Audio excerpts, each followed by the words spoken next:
قرآني في قلبي دوما يغمرني من فيض ضياء آيات المولى تدفعني نحو العليا والكون ومن سيئات أعمالنا من يهده الله فلا مضل له ومن يضلله فلا هادي له ونشهد أن لا إله إلا الله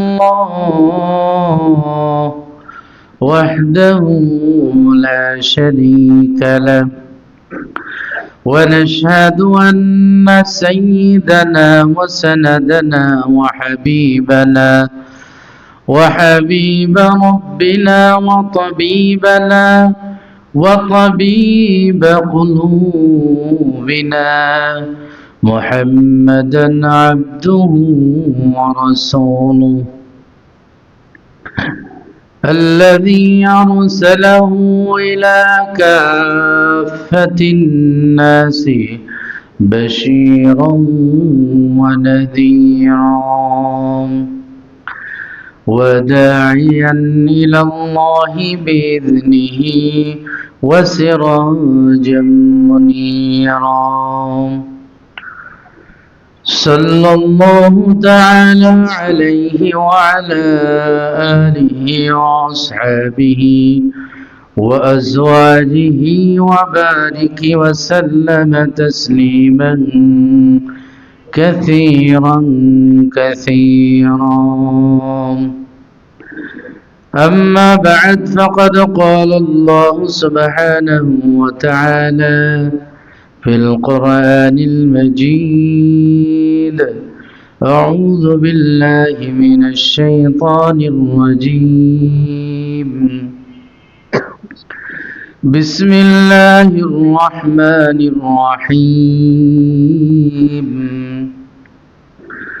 واعبدوا الله ولا تشركوا به شيئا وبالوالدين إحسانا وبذي القربى واليتامى والمساكين والجار ذي القربى والجار الجنب والصاحب بالجنب وابن السبيل وقال رسول الله صلى الله عليه وسلم ألا أخبركم بأفضل من درجة الصيام والصلاة والصدقة قالوا بلى يا رسول الله قال إصلاح ذات البين وإفساد ذات البين هي الحالقة رواه أبو داود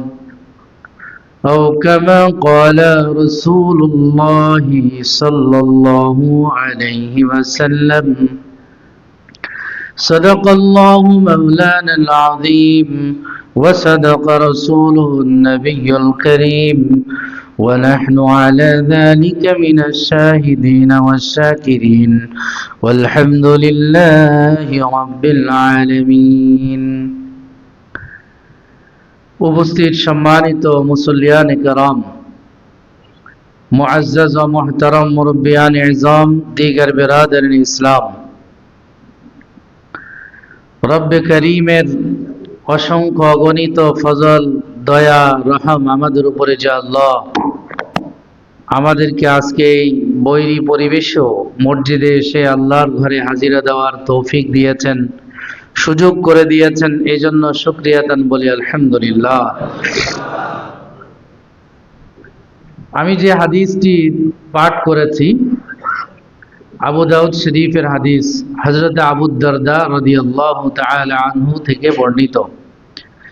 তিনি বলেন যে রাসূলুল্লাহ সাল্লাল্লাহু আলাইহি ওয়াসাল্লাম বলেছেন আলা উখবিরুকুম বিআফদালি মিন দারজাতিস সিয়ামি ওয়াস সালাতি ওয়াস সাদাকা আমি কি তোমাদেরকে রোজা নামাজ এবং সদকা থেকে বেশি ফজিলতপূর্ণ বেশি গুরুত্বপূর্ণ কোনো ইবাদতের কথা জানাবো? এই মর্মে প্রশ্ন করলেন সাহাবায়ে কেরামদের, যে নামাজ, রোজা, সাদাকা, নফলগুলি আর কি, যে এই নফল ইবাদতগুলির চেয়েও উত্তম একটি নেক আমল আছে, এ বিষয় কি তোমাদেরকে জানাবো যে ওইটি কোনটি? সাহাবায়ে কেরাম বললেন, বালা ইয়া রাসূলুল্লাহ, কেন নয়, অবশ্যই হে আল্লাহ রাসূল, সেটি আপনি আমাদেরকে জানান, আমাদেরকে শিক্ষা দিন। হযরত রাসূল আকরাম সাল্লাল্লাহু আলাইহি সাল্লাম বললেন, হিয়া ইসলাহু যাতিল বাইন, মুসলমানদের পারস্পরিক বিভেদ মীমাংসা, এটা নফল রোজা, নফল নামাজ, নফল সাদকা থেকেও অনেক অনেক গুণ উত্তম।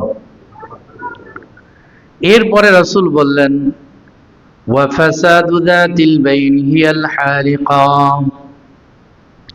মুসলমানদের মধ্যে বিভেদ সৃষ্টি করা, বিভেদ জিয়ে রাখা, এটা ঈমান আমলকে মুন্ডিয়ে দেয়, ধ্বংস করে দেয়, দ্বীনকে ধ্বংস করে দেয়।